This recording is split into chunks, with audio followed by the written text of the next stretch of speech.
Good evening and welcome to this edition of Discuss the Bible. And we're going to be talking here tonight about the story of David and Goliath. And particularly, we're going to be talking about battling the giants in our own lives. And what I've done is I've taken, a while back, I wrote a book that for devotions for survivors of abuse and trauma. And I wanted to keep it very brief. And so each one of the little installments is about 500 words. I tell people it's good bathroom reading, but I wanted it to be something that's meaningful for people on their journey to healing and recovering following trauma and abuse. And who hasn't gone through some sort of trauma in life? And that's what we want to do. We want to provide you some hope along the way. So I'm going to be discussing this topic tonight with my guests. And I have all four of the ladies here this evening. Hello, ladies. How are you doing? Hello. So it's good to see you. So how have you been since the last time we saw you? Can't complain. Well, I bet you can. I bet your husband said Don't ask him, okay?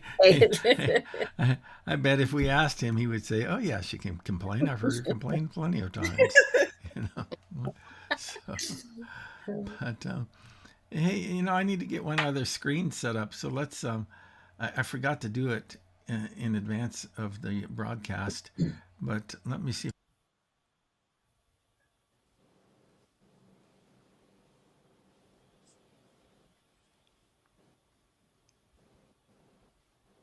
We lost your audio. Yeah. So now we got Janice and Kelly. Let me get, and then we have Lorene and Nikki. Come on, what am I doing? What am I doing? I gotta do this. There we go. There we go. We got it. So let's go back over here and let the story that we're looking at here tonight is about David and Goliath. And we're using that as kind of a motif for us when it comes to battling the giants in our own lives. And when you stop and think about it, we all get beat up by life. Every one of us.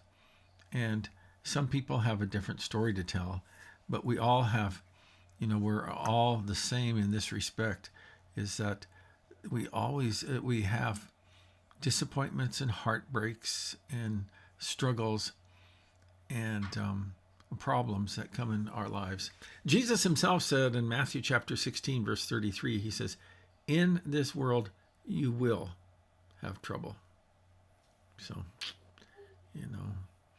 and that trouble typically is not just, the stub your toe type of trouble.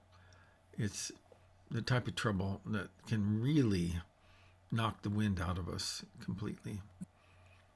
Why would the story, and this is not in one of our discussion questions, but why would the story of David and Goliath have any application or give us insight to facing the challenges that we face?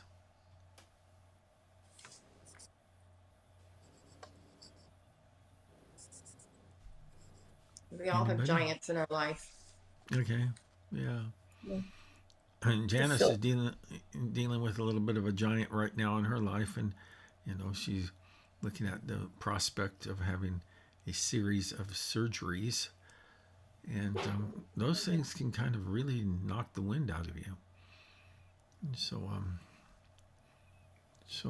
somebody else was going to say something. The Philistines coming against them was a pretty big deal. And so it's the enemies in our lives that can, in this case, the spiritual enemies that we face. Well, let's just go ahead and let's watch the video that we have. It's only a couple minutes, and then we will continue on with our discussion here this evening. So let me cue up the video and let me see if I can get it to work right. Beating Goliath when a whole nation of warriors failed? Was it due to his skill as a fighter? Certainly David knew how to work a sling. That was part of his argument that he offered his king to be allowed to go and face Goliath. David had fought and killed both lion and bear while tending his father's flocks. But up to this time, he had never faced a man in battle. And war is different than shepherding. Besides, there were plenty of seasoned and skilled warriors in the camp. Yet none of them stepped up to fight Goliath. So if it wasn't skill that set David apart, what was it? When David faces the Philistine, he says, "You come against me with sword and spear and javelin, but I come against you in the name of the Lord Almighty, the God of the armies of Israel." 1 Samuel chapter 17, verse 45. David faces Goliath with just a sling and a few stones, but his full confidence rests in God. David adds, "All those gathered here will know that it is not by sword or spear that the Lord saves, for the battle is the Lord's." 1 Samuel chapter 17, verse 47. It's true, the battle belongs to the Lord, but the victory comes only to those who in faith step out from their hiding places and face the giant. Abuse leaves us confused, intimidated, and afraid. Like the Israelites of David's time, we might fear taking action. But the secret to recovery and healing is remembering that the battle is the Lord's. He will help us succeed when we no longer choose to live in fear but step out in faith and act. We just may be surprised at how quickly and easily some of the giants who kept us frozen in our tracks will fall. Remember this Bible verse, "So do not fear, for I am with you. Do not be dismayed, for I am your God. I will strengthen you and help you. I will uphold you with my righteous right hand." That's Isaiah 41, verse 10. This reading is from Kerry Decker's book, Healing for the Wounded Heart. You can find it on Amazon. So there we have it. So let's go ahead and work through our questions that we have here. So it says, read 1 Samuel 17, 1 through 4, and verse 24. What was the main challenge that the Israelites faced when confronted by Goliath and the Philistine army? Fear. I said fear. Fear. Now, why did you say that? Because they were afraid. That guy was big. 6 cubits. Yeah, somebody needs to take care of him. You go first. Yeah. So let's go ahead and read that passage. Who has that passage handy? Anybody? I do. All right, go ahead and read for us, please. Okay. Now the Philistines gathered their forces for war and assembled at Soko in Judah. They pitched camp at Ephes. I don't know how to pronounce these. That's fine. Between Soko and Azekah. Saul and the Israelites assembled and camped in the valley of Elah and drew up their battle line to meet the Philistines. The Philistines occupied one hill and the Israelites the other, with the valley between them. A champion named Goliath, who was from Gath, came out of the Philistine camp. His height was 6 cubits and a span. Okay. And so, how about verse 24? Did you do that one? Yeah. Okay. So whenever the Israelites saw the man, they all fled from him in great fear. Yeah. So you get the picture here is that they're squaring off for battle. It's that Janice and I, whenever we watch various historical dramas, that we always talk about how that warfare was such a different animal back in the day when you'd march out against the enemy. And I'm thinking that particularly like the Revolutionary War or whatever, and you'd march out against the enemy, and they'd march out, and there would be a line of guys over here and a line of guys over there, and then they'd have their volleys. You have your one group of people who was shooting, and the other ones would reload, and it's just a matter of time before you catch a bullet in the head. So, and that in warfare, Of course, in that in that day and age was completely different because there were no bullets. The way you did it is that you went down and you mixed it up with your enemy, hand to hand combat, and whacking away, until somebody decided to turn tail and run, or you destroyed them all. Goliath was he decided, hey, let's just settle this the easy way, and you pick your best guy, and he'll come out and fight me, and if he beats me, then we'll serve you, but if I beat him, then you'll serve us. So we talk about the fear. What Let's talk a little bit about the psychology of these warriors, and we'll get into that as we go along. But what are some of the additional challenges that they faced in thinking about Goliath, in addition to the fear that they had?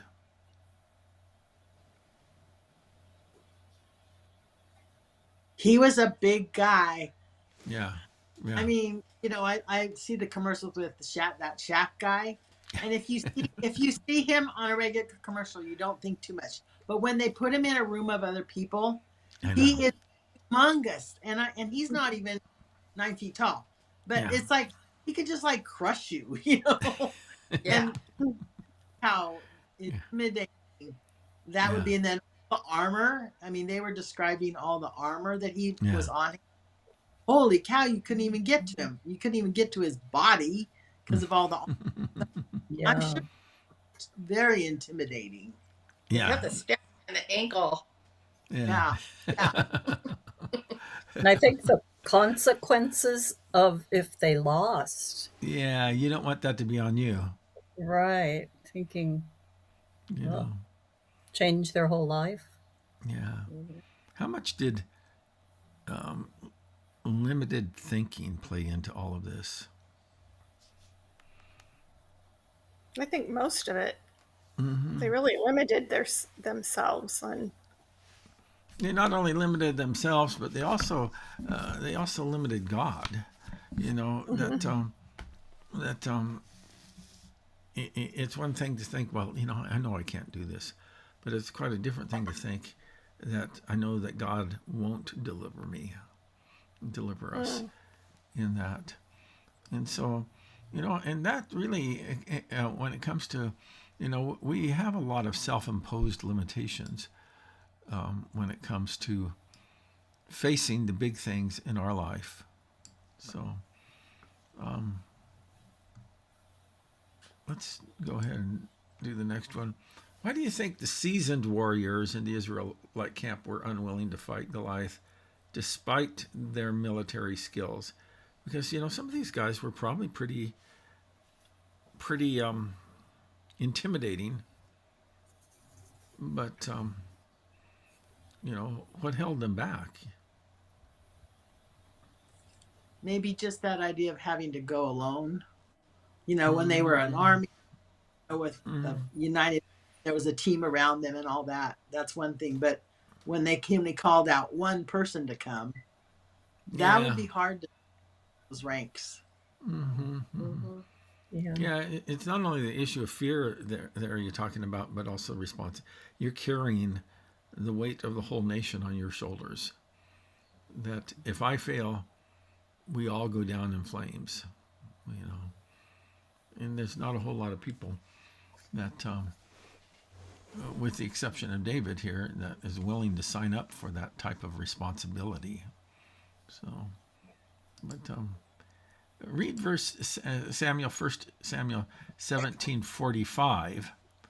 How did David's perspective on the battle differ from the rest of the Israelite soldiers? What gave him the confidence to face Goliath? What's 45 say? David said to the Philistine, "You come against me with sword and spear and javelin, but I come against you in the name of the Lord Almighty, the God of the armies of Israel, whom you have defied." Mm-hmm. Yeah. So how is his perspective different than Goliath's. He It's had almost so much faith. Sorry, Yeah. Nikki. No, that's fine. So he had so much faith. Yeah. So much faith, and he trusted God so much, especially Mm-hmm. for such a young person, And I thought maybe he spent his time out there shepherding with the Lord. He Mm-hmm. probably had a lot of solitude out there and had a really close relationship with him. Yeah. And then he fought that bear and lion. Mm-hmm. Who Mm-hmm. could do that? I just Yeah. am in awe of how much faith he had. Mm-hmm. Mm-hmm. Yeah. I'm trying to look up a Bible verse that came to my mind, but I'm not seeing it just yet. What were you going to say, Nikki? it didn't even occur to him that he was going to lose. It seems like Yeah. Yeah. No, Yeah. really. You know, and it was And the first thing he does is calls on the Lord, which is not what the first thing that the other soldiers, the other Israelites were doing. They were just thinking of how are they going to do it on their own. yeah. Mm-hmm. Mm-hmm. Yeah. And um and that's the key difference between Goliath and David, is that Goliath was full of self-confidence and David was full of God confidence. Go ahead, Janice. I doubt if anyone had ever confronted Goliath before in his whole life. yeah. Mm-hmm. Yeah. Mm-hmm. He'd probably Yeah. been able to bully his way through everything. Oh yeah. Yeah. Go ahead, Lorraine. Well, and I was thinking of like the military people, they probably were used to having all these victories. And so after you have that, you begin to think it's you. You hit, Mhm. it's your own skill and your own way of doing it that give you the victory. Mm-hmm. And Mm-hmm. God is the one who gave us the victory. We just used what we had. But I can just see how, I know our own military, and there's this strength that they can do this on their, by their own Mm-hmm. strength. And I just could see that being the same, Yeah. thinking that Yeah. they won the before. Why couldn't they? I don't know. Mm-hmm. Mm-hmm. Yeah, there's the passage I was looking for earlier is in the book of Psalms.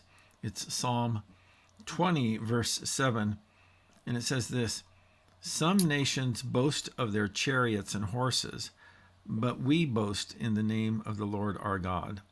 And then it goes on to say, there it is. Yeah. And so hang on, I'm almost there. And it says, those nations, so the nations that just are confident of their own military might, will fall down and collapse, but we will rise up and stand firm. And so the path to true victory, and I believe in having a strong military. I think that is important. But the path to true victory is truly having a strong confidence, a God confidence, and not just being assured of your own strength and military might. So, what role did David's faith in God play in his willingness to confront the giant? How can we cultivate a similar reliance on God in our own lives? Obviously, faith played, and we've talked about that. So let's kind of focus a little bit more on that second part of that question about how can we cultivate a similar reliance on God in our own lives. Maybe before you answer it, maybe let's reflect a little bit on what was David's secret to having a strong faith. Janice, what you were going to say something? Yeah, I think one thing with David is that just like we talked about before, God protected him when he fought against the bear and the lion and all these things. So he had history with God. Yeah. He saw how God saved him through those things, and he truly believed because he already knew that God was there with him. Yeah, I like that statement that you used there, that he had a history with God. And that's the problem with so many people today, is that they don't have a history with God.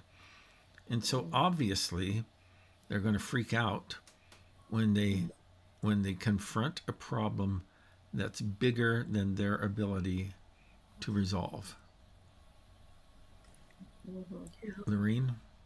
Well, I have a history with God, and I still let the giants get to me.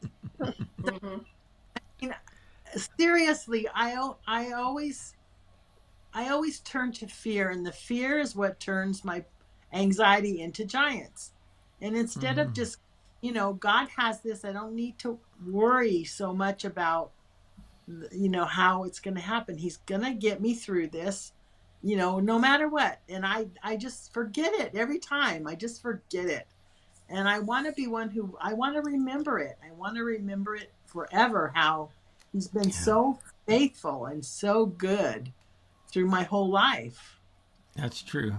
And there's an important kind of like there's an important nuance to all of this, and we'll talk about that in a minute. Janice, you got a comment? Well, I really agree with what Lorene said. It's so true.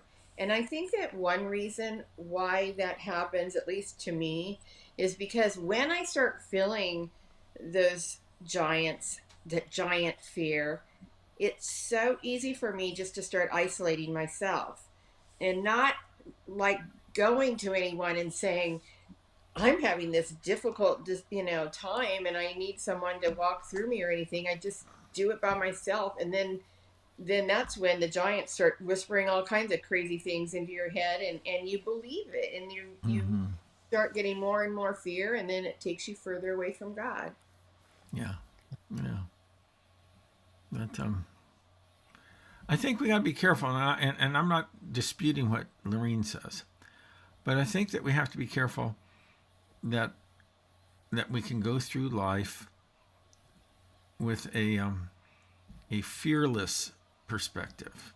Now, like I say, I'm not saying that that's what Lorene says, but I'm reminded of Jesus when he's in Gethsemane, and there's a passage of scripture that always or oftentimes troubled me until I began to understand it a little bit more. But he's praying in Gethsemane, and this is the time right before his crucifixion, and Jesus didn't. I don't think that Jesus had a full understanding of what the crucifixion was going to be like until he went through it. I think he knew that this is going to be horrible, but there's one thing about knowing that something's really, really bad, and quite a different thing about going through that experience. And he is assembled with some of his friends and disciples, and he says, "My soul is crushed with grief to the point of death." Another passage in the Gospels about that, it says, "My soul is crushed with grief," or my, I guess I got that wrong. It's but the idea of being overwhelmed. Now he wasn't overwhelmed to the point where he gave in to despair, but he was really not looking forward to walking through the experience. Is that when he said, "Take this cup from me"? Yeah. Nevertheless, it's not what I want, but what you want. Sure. Janice.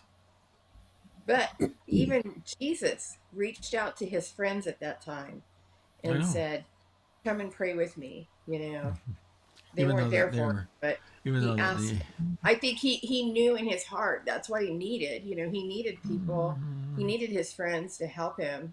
But they didn't. there's so much stuff that when we kind of like, I think that everybody, Christian or non-Christian, particularly when we have chosen to follow Jesus, we come to that we embark on that journey with a lot of our own kind of preconceptions about what the journey is going to be like. I think it's really instructive that Jesus at that time in Gethsemane went to his Father in prayer, but he needed people around him. He wanted people to be around him for support, and he wasn't just saying, "Oh, don't worry, God's got this." He was saying, he said, "I need the help of God, but I need your help as well." And I think that we oftentimes downplay the importance of support, of human support in the church, and particularly when we're facing a challenge. How easy or difficult is it for you to reach out to others and ask them to stand with you when you're facing a challenge?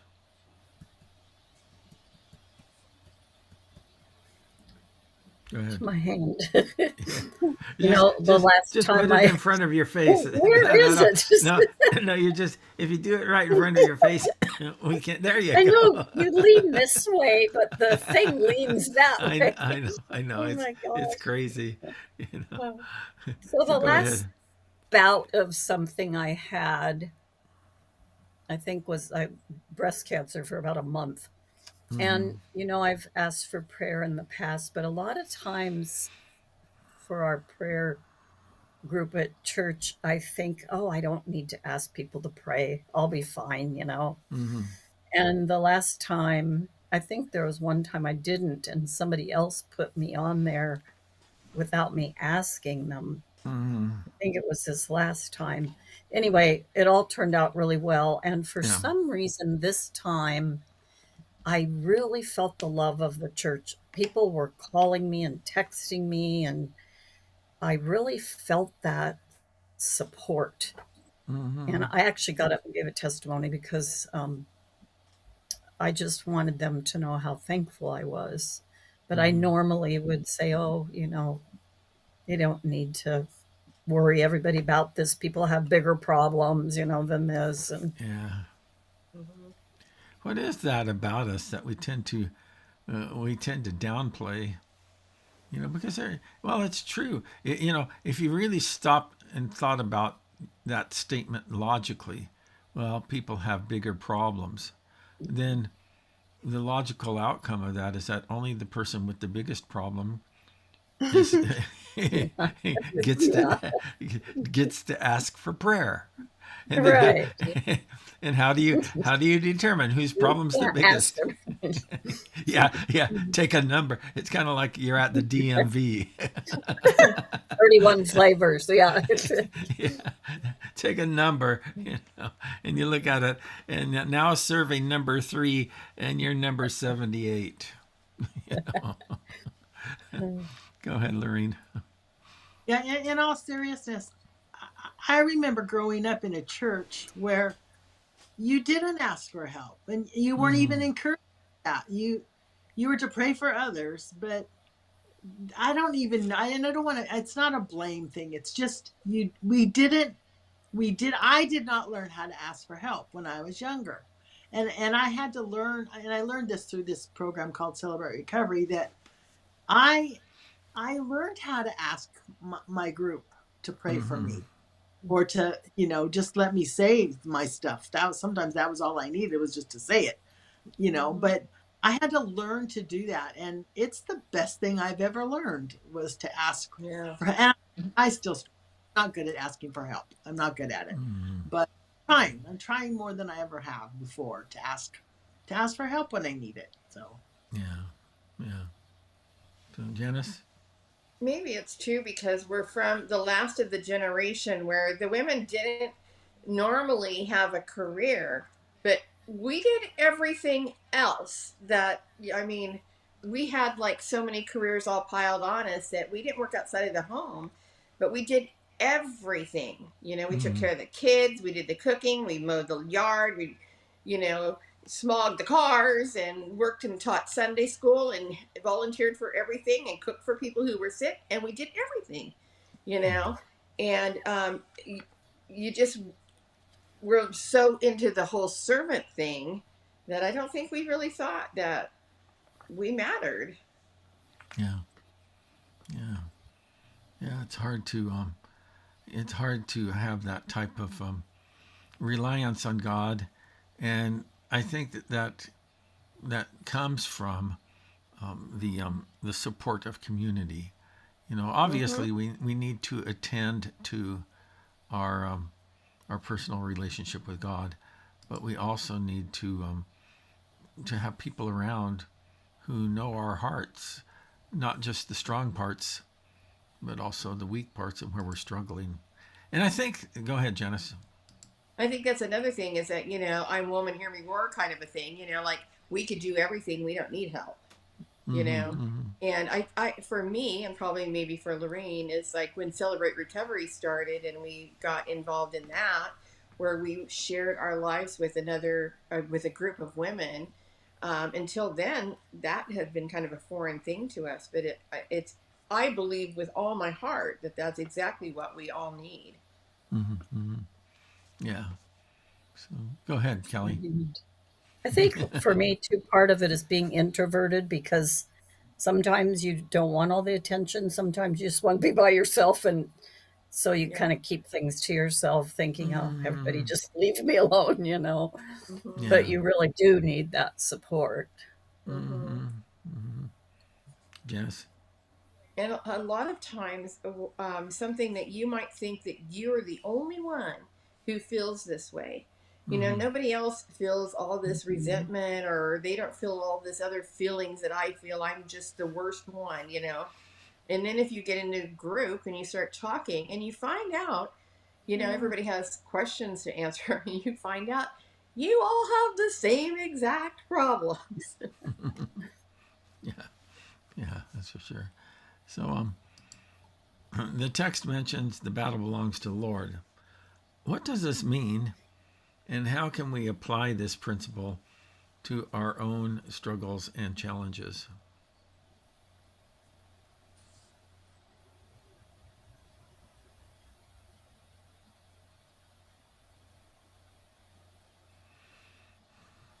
Janice? I'm sorry I'm talking so much. No, that's fine. But when It's a lot better than silence. well, I've been thinking about this one this week Mm-hmm. because I've been trying to just handle my stuff myself, Mm-hmm. and like asking God to help me, but not, not really giving it to Him, I guess. And I just prayed today. I just said, I can't do this. I just can't do this by myself, you know, and I need your help. And I need you to hold me up through this. And I felt better after I had that time of prayer. Mm-hmm. Mm-hmm. Yeah. Let's think about God for a moment, because the thing there's a few things about God that really mystify us. One is that why He allows what He allows to have happen in our life. Now, I don't think that He customizes each challenge that we face and say, oh, I think that what you need this year is breast cancer, and what you need this year is hip replacement, and so on and so forth. I do think that, now, does He know that that's what's going to happen? Yes. But it's not like He's up in heaven parceling out problems to people. So, but nevertheless, He allows those things to happen. And some of those things are just really horrific things, because, at the end of the day, I can understand the protest that people have, that why didn't He stop this? You know, and here in Southern California right now, we've been going through this ongoing battle with these wildfires. And God could send the rain. He could wash it all out and extinguish it, and so on and so forth. But there are certainly things, and there are people who if we grant that, the power of God, so to speak, to do this type of stuff, then people are left with the confusion that, well, if God can but he doesn't, then what type of God is that? But what if we granted this notion that that God is good all the time, and all the time God is good, that God is always loving, he never allows anything to happen in our lives that doesn't serve his loving purposes, and God is all knowledgeable, whatever. And that has been beneficial to me to know that I may never ever know why God allowed whatever problems that he has allowed in my life, because all of this may fit together in a bigger plan than I just even have the capacity to understand. But what if we just had that bedrock confidence that God is good, that God is loving, that God is all powerful, and God knows what's best, and he's achieving that. How would that change our perspective on the battles that we have to fight? Go ahead, Lorene. Yeah, I think that's a key thing to try to get into our heads, that no matter what happens, God is with us. So even when there's a fire, even when there's a flood, even when there's breast cancer, even when my child dies, even when my kids go astray, God is there. He Mm-hmm. is there. The battle is his. So he knows how to fix it. I don't know if that's the right word, but he knows, Mm-hmm. but we need to remember that he's with us. And that's where I forget. That's what I forget, is that no, he's with me in this, even though Yeah. it's so horrible and I don't want to go through this stuff and blah blah blah. He's there with me going through it, and he's going to be there on the other side no matter what happens, no matter Yeah. what. Yeah. Janice? Yeah, and I think that the part that really I need to keep telling myself is it's because he loves me. He cares. His heart breaks for me when my heart is broken, you know? Mm-hmm. He it's not like he's a God who is just controlling everything. It's that he cares about me, you know? And there's so many verses in the Bible that say that, Mm-hmm. and just cast all your cares on him because he cares for you. Mm-hmm. Um, he's always going to be there for us. He gives us that peace that we can't even begin to understand. Yeah. Yeah. So, have you ever faced a giant in your life, whether it be a physical, emotional, or spiritual challenge? How did you approach that situation, and what lessons can you draw from David's experience?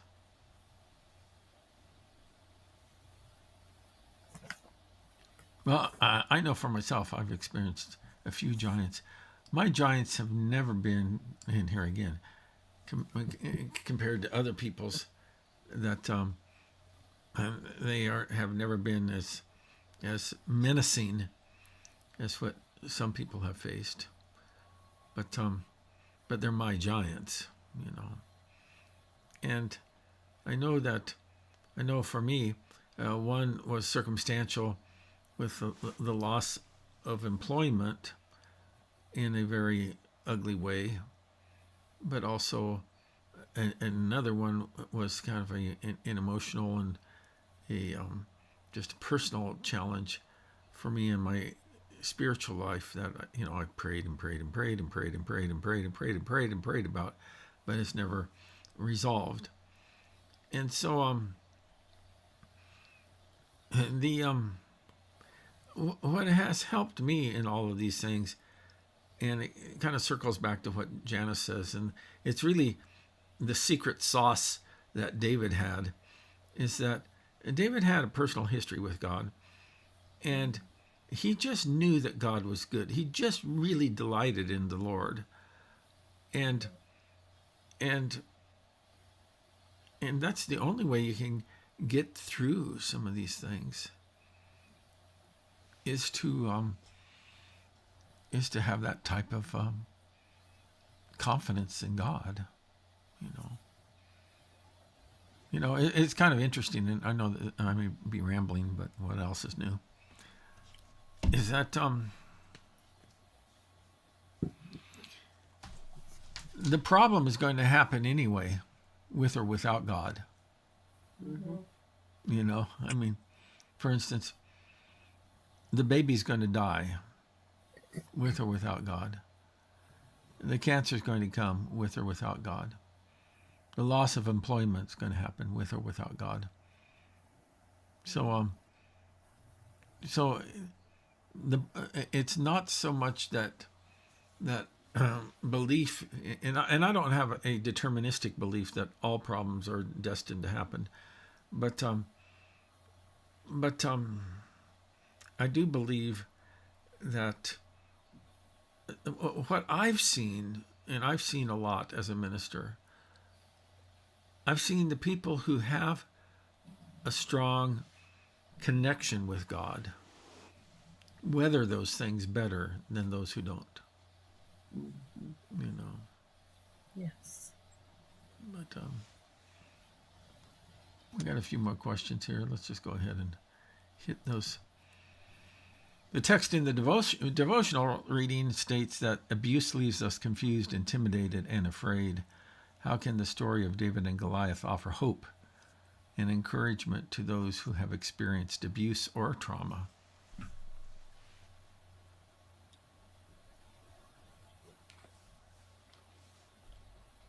Janice. Maybe that just the hope that this isn't a giant that's so big that it can't be overcome. Yeah. Good. That's exactly what I was thinking. No, it really is. Is that Goliath is not invincible. Yeah, it makes me almost cry because when I said that, I was thinking about the tiny little girls in Cambodia. Mm-hmm. Yeah. You had giants that were bigger than anything I would ever have to face in my whole entire life. Mm-hmm. They needed to know that they could get past that they could overcome it. Yeah. That God could overcome it. Yeah. Lorene?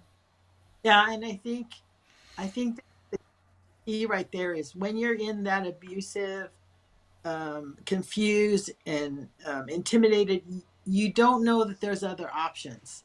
And that's why we need people that come in and say, look, there's some ways we can get through this. You're not going to ever forget it. You're never, I don't even know if you can forgive it, but here's some steps we can help you with, or I can come alongside of you and help you with these steps, because it's not just what you're thinking. You're stuck in your abuse and you don't know how to get out. And I think that's so important to have people around us who will help us when we get stuck. Yeah. Something is going to be predominant in our thinking. And it's either going to be the power of the giant or the power of God. But and that doesn't mean it's easy, man. I've witnessed it firsthand. People who struggle, but the good news is that they keep struggling their way through it. Read 1 Samuel 17:15. Somebody have 17:50. Does somebody have that?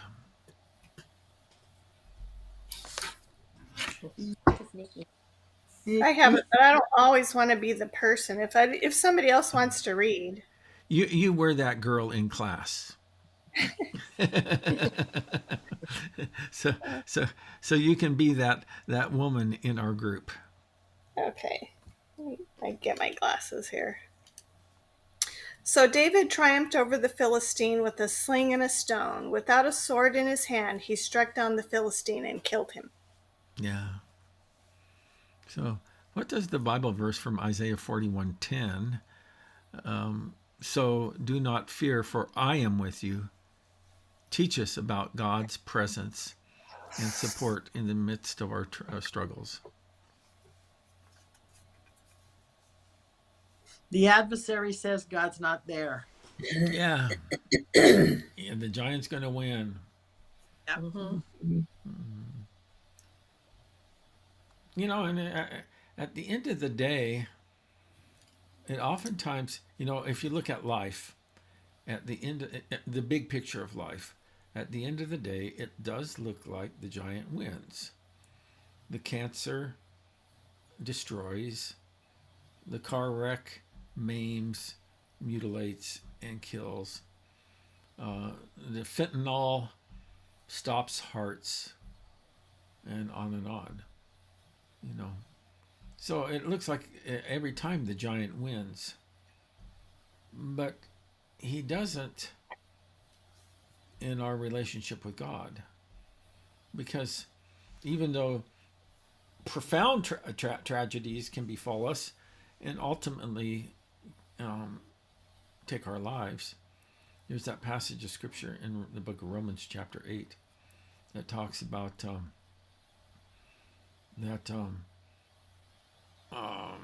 you know, that we're more than conquerors through him who loved us. And so neither death nor life, and so on and so forth. That God knows how to defeat the final giant in our life. You know, and even when we're faced with an incurable disease that God doesn't remit miraculously, he says, don't worry. He says, I know how to get you to the place where you'll never face cancer or another car wreck or even a murderer again. Yeah. You know. So, okay. Kelly. Yes, like you said, I always say how difficult it must be for people that don't have God to get through all these things. And then ultimately, like you say, you know, they don't have that peace if they don't have God. And at the end of the day, they don't get through it. You know, I mean, really, Yeah, that yeah. at the end of the day, you know, I think so. You know, and I've preached about this a lot, and my own family always says you're such a downer. You know, but think of how miserable it would be that if all you had was the prospect of aging and then dying, if that's what your future held, you know, because I'm not a big fan of getting older, you know, and and I'm not a big fan of dying. But if think of how bleak existence would be if that's what the final chapter, if that was the end of the story, Right. you know. So, okay. How can developing a strong faith in God and relying on His strength help us overcome our fears and step out in faith, even when facing daunting circumstances? Well, I think we've talked a lot about that already tonight. Mm-hmm. But, you know, I do have one other Glory, thought. glory. Yeah, yeah. And what do you mean by that, Kelly? I just see each time we get something, we get more faith. You know, each time we Mm-hmm. tackle a challenge with Him, We get more faith. One time, my pastor's wife, I talked to her about a medical issue. I was trying to make a decision, and she said, I want you to sit and write down everything God has done for you in your life and cry. And I want you to ask yourself, why don't you think He'll do that for you again? Yeah. And it just, every time something happens, you just get more faith. Finally, to where you just trust Him. It's like a light bulb went on in my head one time. What choice do you have but to trust Him? Your life is in His hands. Yeah. So you just trust Him. But yeah, it reminds me of from glory to glory, Yeah. our faith grows and our hearts get stronger. We get closer to Him. Yeah. Yeah. So I teach this group, or I lead a discussion group on this very same topic on Tuesday nights, and I've said it many times before, but I think it applies to this situation here too. Is that while it's true that the battle belongs to the Lord, the fight is really our responsibility. God, very seldom does God just say, sit down. Now, on occasion in history, He's done that, maybe in your own personal life. But very seldom does He say, just sit down and pray. That's all. No, you got to go to the doctor's appointment. You got to you got to do the hard work from your side. Right. And through all of that, you trust and believe that God is going to, He's going to be that good, loving, all-knowing, compassionate God is going to bring about His good purposes. Finally, it says, how can this discussion and the insights gained from the text inspire you to grow in your faith and trust in God even when facing your own giants? I truly want to be able to say it is well with my soul, no matter what. No matter what's going on, it's well with my soul. Yeah. Yeah. So, Like Paul. yeah. Go ahead, Janice. I think too, when you think about David, being out there with the sheep and everything, it says that he would sing and he would pray and he would worship God, so he had a really close relationship with Him, and that's what I think for me that I would want more. Yeah. Kelly, you had a comment? That's what I was going to say. More intimacy with God and being in His Word more, I think, gives you more faith. And David was so young for having no doubt. Yeah. It's kind of interesting. So he had to have that relationship. Plus, where God says He didn't give us a spirit of fear, is it possible that He gave David an extra dose of that? Or, He gives you a measure of faith. Did He give David an extra dose? I don't know.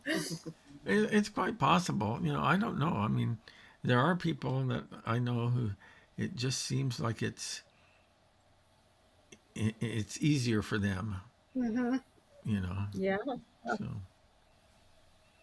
well, ladies, I appreciate your comments tonight and even being vulnerable on about what we've been talking about. And I hope that you will join us next week. We have another study coming up, and we'll just keep on going through these until we take a break and maybe get back into the chosen. We'll have to see how all of that fits together. So, any comments that you'd like to make before we wrap up tonight? Thank you, ladies. And Kerry. Thank you, Kerry. Thank All you, right. everybody. There you go. There you go.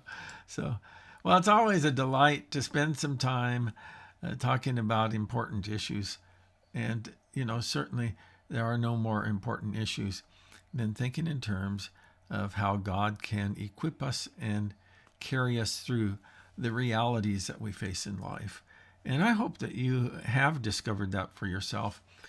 And, and if you haven't, maybe one of the things you can do is that you can direct message me on the platforms where you're watching this and say, I would like to talk more about this. And we can have a chance to chat about your own spiritual journey. I would encourage you also to check us out online on Sundays, and also the replays for that. But at 10 o'clock on Sunday mornings Pacific time is when I share the message. And I'm kind of interested. I'm interested in every, for the most part, I would say I have a high degree of interest in every time I speak. But I really am interested in this topic where this Sunday I'll be talking about what does a life of love really look like? Because I think Christians are confused about that a lot of times. And we're going to be taking a look at that coming up this Sunday. So that's it for now. Hey guys, thank you so much. I appreciate you. And may God bless you on your own personal spiritual journey. I hope to see you next time. Bye-bye.